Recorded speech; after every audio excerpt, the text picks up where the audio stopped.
নমস্কার বন্ধুরা, তোমাদের জন্য দারুণ একটি সুখবর। আবার নতুন একটি বিজ্ঞপ্তি প্রকাশিত হয়েছে, যেখানে লোয়ার ডিভিশন ক্লার্ক পদে নিয়োগ করা হচ্ছে। Ministry of education, government of India, অর্থাৎ সম্পূর্ণ কেন্দ্রীয় সরকারি চাকরিতে তোমাদের নিয়োগ করা হচ্ছে। এবং এই যে লোয়ার ডিভিশন ক্লার্ক পোস্টে তোমাদের নিয়োগ করা হচ্ছে, যেখানে কিন্তু সম্পূর্ণ পার্মানেন্ট ভাবে নিয়োগ করা হচ্ছে। এটা কিন্তু কোনো কন্ট্রাকচুয়াল চাকরি নয়। এবং এখানে তোমাদের 23 জেলার প্রতিটি জেলা থেকে আবেদন করতে পারবে। এবং যারা যারা আদার স্টেট থেকে যারা বিলং করছো, মানে আসাম থেকে হোক বা ত্রিপুরা থেকে, তারাও কিন্তু আবেদন করতে পারবে। প্রত্যেকে এখানে আবেদন করতে পারো। সম্পূর্ণ গুরুত্বপূর্ণ তথ্য এই ভিডিওর মাধ্যমে তোমাদের কাছে তুলে ধরবো। তার সাথে সাথে এখানে তোমাদের সিলেকশন প্রসেস কি, কিভাবে তোমাদের ফর্ম ফিল আপ করার জন্য প্রসিডিওর থাকবে, এবং প্রত্যেকটি তথ্য খুঁটিনাটি জানতে তো পারবেই। তার সাথে তোমাদের রিটিনের জন্য তোমাদের প্রিভিয়াস ইয়ারে কোশ্চেন কেমন ছিল সেটাও কিন্তু তোমাদের কাছে তুলে ধরবো। এরকমই গুরুত্বপূর্ণ আপডেট পাওয়ার জন্য অবশ্যই কিন্তু চ্যানেলটিকে সাবস্ক্রাইব করে বেল আইকন অল করে রাখবে। তো চলো ভিডিওটা শুরু করছি। তো বন্ধুরা, আমি পিডিএফটা ওপেন করে নিয়েছি। এখানে তোমরা দেখতে পাচ্ছ যে তোমাদের যে পোস্টে নিয়োগটি করা হচ্ছে, lower division clerk. Lower division clerk, যেটা গ্রুপ সি পোস্টের মধ্যে পড়ছে, এবং লেভেল 2 অনুযায়ী তোমরা এখানে বেতন পাবে। বেতন লেভেল যথেষ্ট পরিমাণে ভালো। 19,900 টাকা থেকে 63,200 টাকার মধ্যে তোমাদের এখানে বেতন থাকবে। এখানে শিক্ষাগত যোগ্যতা কি প্রয়োজন দেখো। এসেন্সিয়াল কোয়ালিফিকেশন হচ্ছে উচ্চ মাধ্যমিক পাস। তুমি যদি সিম্পলি উচ্চ মাধ্যমিক যদি পাশ করে থাকো, যে কোনো পার্সেন্টেজ অফ মার্কসে, তুমি জাস্ট পাশ করলেই কিন্তু এখানে অ্যাপ্লাই করতে পারবে। এবং তোমাদের দ্বিতীয় যে কন্ডিশন যেটা আছে, সেটা হচ্ছে তোমাদের একটি টাইপিং টেস্ট কিন্তু নেওয়া হবে। তুমি চাইলে হিন্দিতেও টাইপ করতে পারো, তুমি চাইলে ইংলিশেও তুমি টাইপ করতে পারো। যদি তুমি ইংলিশে টাইপ করো, তাহলে 35টি শব্দ প্রতি মিনিটে তোমাকে টাইপ করতে হবে। আর যদি তুমি হিন্দিতে টাইপ করো, তাহলে তোমাকে 30টি শব্দ প্রতি মিনিটে তোমাকে টাইপ করতে হবে। টাইপিং এর জন্য তোমাদের 10 মিনিট কিন্তু দেয়া হবে। ঠিক আছে, এখানে সম্পূর্ণ ব্যাপারটা কিন্তু উল্লেখ করা আছে কি ডিপ্রেশনের ব্যাপারটা। অর্থাৎ এখানে তোমাদের উচ্চ মাধ্যমিক পাস সঙ্গে কিন্তু টাইপিং যোগ্যতা তোমাদের থাকতে হবে। ঠিক আছে, কোনো সার্টিফিকেট কিন্তু এখানে ম্যান্ডেটারি নয়, যে কম্পিউটারে 1 বছর 6 মাসের কোনো সার্টিফিকেট। টাইপিং এর জন্য তোমরা যথেষ্ট সময় পাবে, তার মধ্যে নিশ্চয়ই তোমাদের একটা টাইপিং স্পিড চলে আসবে। এবার চলে আসি তোমাদের এজ কি প্রয়োজন। দেখো, এজ হচ্ছে ন্যূনতম 18 বছর এবং ম্যাক্সিমাম হচ্ছে 27 বছর। অর্থাৎ 18 থেকে 27 বছরের মধ্যে প্রত্যেক প্রার্থীরা কিন্তু এখানে অ্যাপ্লাই করতে পারে। এবার এই যে এজটি আমি যেটা বলছি, সেটা হচ্ছে ইউআর ক্যান্ডিডেট আর ইডাব্লিউএস ক্যান্ডিডেট। তুমি যদি একজন এসসি এসটি ক্যান্ডিডেট হয়ে থাকো, তাহলে তোমার ক্ষেত্রে বয়স হয়ে যাবে 18 থেকে 32 বছর। তুমি যদি ওবিসি ক্যান্ডিডেট হয়ে থাকো, তোমার ক্ষেত্রে বয়স হয়ে যাবে 18 থেকে 30 বছর। এবং এখানে যারা পিডাব্লিউবিডি যারা ক্যান্ডিডেট আছো, তারাও কিন্তু যথারীতি এখানে আবেদন করতে পারে। ঠিক আছে, তো এখানে দেখো যে তোমাদের 3 নম্বর পয়েন্টে যেটা বলা হচ্ছে, candidates applying for the reserve post. অর্থাৎ যারা যারা এসসি এসটি ওবিসি ক্যাটাগরি থেকে বিলং করছো, তারা অবশ্যই কিন্তু রিজার্ভেশন এখানে পাবে। এবং তোমাদের তার জন্য প্রয়োজনীয় কিন্তু ডকুমেন্টস কিন্তু শো করতে হবে, অর্থাৎ কাস্ট সার্টিফিকেট। সেটা কিন্তু অবশ্যই সেন্ট্রাল সার্টিফিকেট কিন্তু হতে হবে। যারা রেলওয়ের জন্য আবেদন করেছো বা এসএসসির জন্য আবেদন করেছো, তাদের নিশ্চয়ই সেন্ট্রাল সার্টিফিকেট তোমাদের আছে। যাদের নেই, তারা কিন্তু নতুন করে বানিয়ে রাখবে, কারণ এটা কিন্তু তোমাদের অবশ্যই প্রয়োজন হবে। ঠিক আছে, আচ্ছা, এখানে দেখো তোমাদের যে সিলেকশন প্রসেস, যেটা হচ্ছে তোমাদের একটি রিটিন টেস্ট হবে এবং পরবর্তী সময় তোমাদের একটি টাইপিং টেস্ট হবে। এখানে কিন্তু কোনো রকম ইন্টারভিউ কিন্তু তোমাদের থাকছে না, শুধু রিটিন টেস্টের ভিত্তিতেই কিন্তু তোমাদের ফাইনাল মেরিট কিন্তু প্রিপেয়ার্ড হবে। ঠিক আছে, এর জন্য কি সিলেবাস থাকবে আমি সম্পূর্ণ ব্যাপারটা কিন্তু তোমাদের তুলে ধরবো। এখানে তোমরা দেখতে পাবে যে candidates are required to satisfy themselves before applying they possess the essential qualification laid down for the post. অর্থাৎ তুমি যে পোস্টে আবেদন করছো, সেই পোস্টে যা যোগ্যতা, অর্থাৎ উচ্চ মাধ্যমিক পাস, অবশ্যই সেই কোয়ালিফিকেশন তোমার থাকা চাই, তাহলেই কিন্তু তুমি এখানে আবেদন করতে পারবে। এখানে দেখো, no modification are allowed after submit. অর্থাৎ তুমি যদি একবার সাবমিট করে দাও, কোনো রকম কিন্তু তুমি এডিট অপশন কিন্তু পাবে না। তার জন্য অবশ্যই ভালো করে বুঝে তারপরে কিন্তু অ্যাপ্লাই করবে। ওকে, আবেদন করার জন্য অবশ্যই অফিসিয়াল ওয়েবসাইট আছে niepa.ac.in। এই অফিসিয়াল ওয়েবসাইটে ভিজিট করে তোমাদের আবেদন করতে হবে। এখানে তোমাদের অনলি শর্টলিস্টেড যারা ক্যান্ডিডেট, তাদেরকে রিটিন টেস্ট এবং স্কিল টেস্ট তোমাদের ডাকা হবে, ঠিক আছে, অর্থাৎ তোমার যোগ্যতার নিরিখে। এখানে দেখো যে তোমাদের হাউ টু অ্যাপ্লাই, কিভাবে আবেদন করবে। আবেদন করার জন্য প্রথমত তোমাদের ব্যাপারটা ক্লিয়ার করি, যেটা হচ্ছে তোমাদের একটি ভ্যালিড মেল আইডি এবং মোবাইল নাম্বার অবশ্যই তোমাদের প্রয়োজন হবে।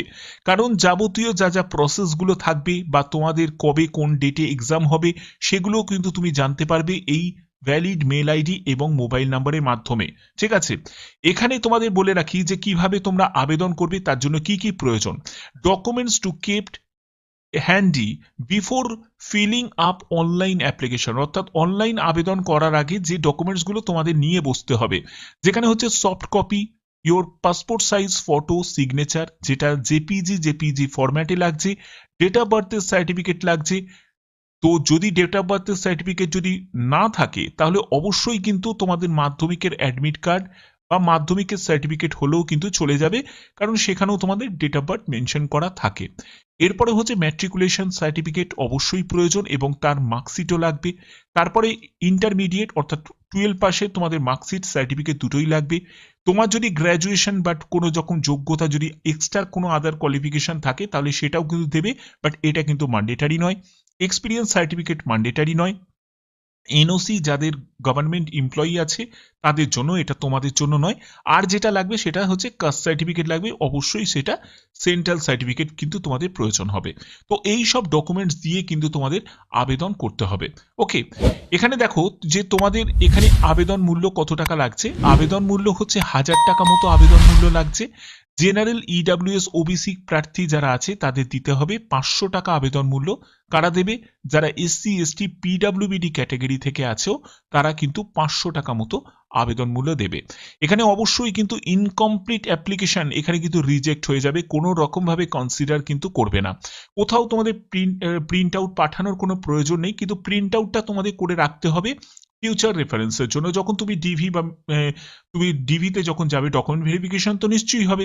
তো ডকুমেন্ট ভেরিফিকেশনে যখন তুমি যাবে তখন কিন্তু সেই প্রিন্ট আউট কপিটা কিন্তু তোমাদের প্রয়োজন হতে পারে। আর এমনিতেও এটা প্রিন্ট করে রাখাটা কিন্তু তোমাদের ভালো। ওকে, অ্যাডভার্টাইজমেন্ট নাম্বার 1/2025, এটা কিন্তু একটা শর্ট নোটিশ কিন্তু রিলিজ হয়েছে, ঠিক আছে, একটা শর্ট নোটিশ রিলিজ হয়েছে, যেখানে 21 দিনের মধ্যে ডেট অফ পাবলিকেশন 21 দিনের মধ্যে কিন্তু তোমাদের আবেদন করতে হবে। এখানে আবেদন কিন্তু এখনো পর্যন্ত শুরু হয়নি, প্রসেস কিন্তু খুব শীঘ্রই কিন্তু শুরু হয়ে যাবে। ভ্যাকেন্সি তোমরা দেখতে পাচ্ছ টোটাল 10টি মতো শূন্যপদ আছে এবং এজ তোমাদের বলে দিলাম এবং তোমাদের ডিটেলস ইনফরমেশনগুলো তোমাদের বলে দিলাম। এবার হচ্ছে তোমাদের রিটিনের জন্য কি থাকছে দেখো। রিটিনের জন্য এই রকম টাইপের কিন্তু প্রশ্ন তোমাদের থাকবে, এটা আমি প্রিভিয়াস প্রশ্ন কিন্তু তোমাদের কাছে তুলে ধরছি। তোমরা দেখতে পাচ্ছ প্রিভিয়াস প্রশ্ন তোমাদের তুলে ধরছি, যেখানে তোমাদের 100 মার্কসের তোমাদের পরীক্ষা হচ্ছে, 2 ঘন্টা তোমরা কিন্তু সময় পাবে। 100 মার্কসের পরীক্ষা 2 ঘন্টা তোমরা সময় পাচ্ছ, যেখানে তোমাদের কি কি সাবজেক্টের উপর থাকবে ভালো করে বুঝে নাও। দেখো, এখানেই তোমাদের জেনারেল ইন্টেলিজেন্স অ্যান্ড রিজনিং এর উপর একদম সহজ টাইপের কিন্তু প্রশ্ন থাকবে, খুব যে জটিল টাইপের প্রশ্ন তা কিন্তু নয়। দেখতেই পাচ্ছ এখানে দেখো সিরিজের উপর প্রশ্ন থাকছে, যেমন দেখো 14, 28, 20, 40, 32, 64। অর্থাৎ তোমরা বুঝতে পারছো যে এটা দেখে যারা যারা রীতিমতো প্র্যাকটিস করো, যারা রেলের জন্য প্রস্তুতি নিচ্ছ বা অন্যান্য এসএসসির জন্য প্রস্তুতি নিচ্ছ বা অন্যান্য কোনো চাকরির জন্য প্রস্তুতি নিচ্ছ, তারা অবশ্যই কিন্তু এটা বুঝতেই পেরে গেছো এটা কি ধরনের সিকোয়েন্সে ব্যাপারটা হচ্ছে। 14 দুগুণী 28, তার মানে দ্বিগুণ হচ্ছে 28, 28 থেকে আবার তোমার 8 কম হয়ে গেল 20 হয়ে গেল, আবার 20 দুগুণী 40, ঠিক আছে, আবার 40 থেকে আবার 8 কম হয়ে গেল 32 হয়ে গেল, আবার 32 দুগুণী 64, 64 তারপরে আবার 8 কম হবে, তাহলে 8 কম হয়ে গেলে তাহলে সঠিক উত্তর হবে হচ্ছে 56। তো এই রকম টাইপের কিন্তু প্রশ্নগুলো তোমাদের থাকবে, অর্থাৎ তোমরা যেরকম প্র্যাকটিস করছো সেই রকম টাইপের প্র্যাকটিসটাকে আরো ভালোভাবে করলে কিন্তু এখানে ভালো পারফর্ম তোমরা করতে পারবে। তো এখানে তোমরা দেখতে পাচ্ছ এরপরে তোমাদের কিন্তু ইংলিশের উপরে কিন্তু প্রশ্ন থাকছে, ইংলিশের কিন্তু একটা সাবজেক্ট ইংলিশও কিন্তু এখানে দেয়া আছে।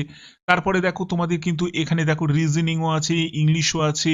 তারপরে জিকের উপর তোমাদের প্রশ্ন থাকবে, দেখো chief minister who অ্যাপয়েন্টস the chief minister, এটা তো তোমরা সহজেই পারবে, দেখো গভর্নর হচ্ছে অ্যাপয়েন্ট করে।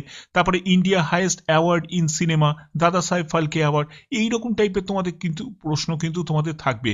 একদম বেসিক জিকে থেকে শুরু করে কিছু কারেন্ট অ্যাফেয়ার্সের প্রশ্নও কিন্তু তোমাদের করতে হবে।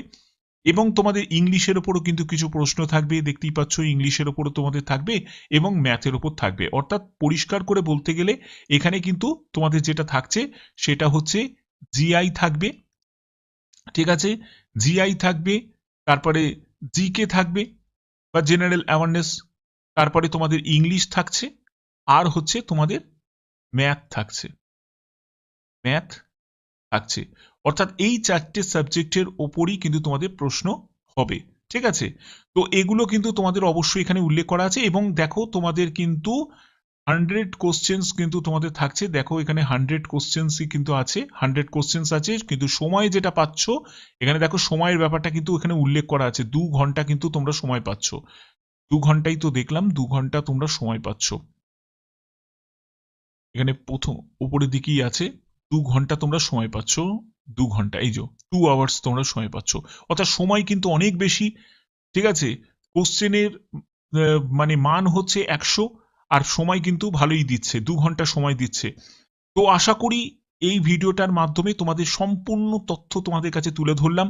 আবেদন কবে থেকে শুরু হবে সেই ব্যাপারটা তোমাদের কাছে ক্লিয়ার করব, কিছুদিনের মধ্যেই কিন্তু তোমরা সেই ব্যাপারটা জানতে পারবে, কারণ এখন যে নোটিশটা তোমাদের রিলিজ হয়েছে সেটা কিন্তু শর্ট নোটিশ একটা রিলিজ হয়েছে। আমি তোমাদের জাস্ট আগের নোটিফিকেশন অনুযায়ী তোমাদের ডিটেলসটা তোমাদের কাছে জানিয়ে দিলাম যাতে তোমরা প্রস্তুতি নিতে পারো, ঠিক আছে। তো এখানে যে নিয়োগটি করা হচ্ছে সেটা national institute of educational planning and administration, যেটা এডুকেশন ডিপার্টমেন্টের তরফ থেকে। এটা কিন্তু অনেক বড় অপরচুনিটি প্রত্যেকের জন্য। আমি লিঙ্কটা দিয়ে রাখবো, তোমরা কিন্তু অফিসিয়াল ওয়েবসাইটে ভিজিট করে একবার দেখে নেবে, ঠিক আছে। এবং আবেদন যখন শুরু হয়ে যাবে বা ফুল নোটিফিকেশন যখন কিছুদিনের মধ্যেই রিলিজ হয়ে যাবে তখন অবশ্যই কিন্তু তোমাদের সেই ব্যাপারে আরও ডিটেলস ইনফরমেশন তোমাদের কাছে প্রোভাইড করে দেবো বা কমিউনিটিতে পোস্ট করে দেবো, কারণ এই ব্যাপারে তোমাদের অলরেডি আমি ডিটেলস ইনফরমেশন দিয়ে দিলাম, ঠিক আছে। তো ভিডিওটা যদি গুরুত্বপূর্ণ মনে হয় তাহলে অবশ্যই কিন্তু ভিডিওটাতে একটি লাইক করবে, চ্যানেলটিকে সাবস্ক্রাইব করে বেল আইকন অল করে রাখবে। তো এখনের মতো এটুকুই, টাটা।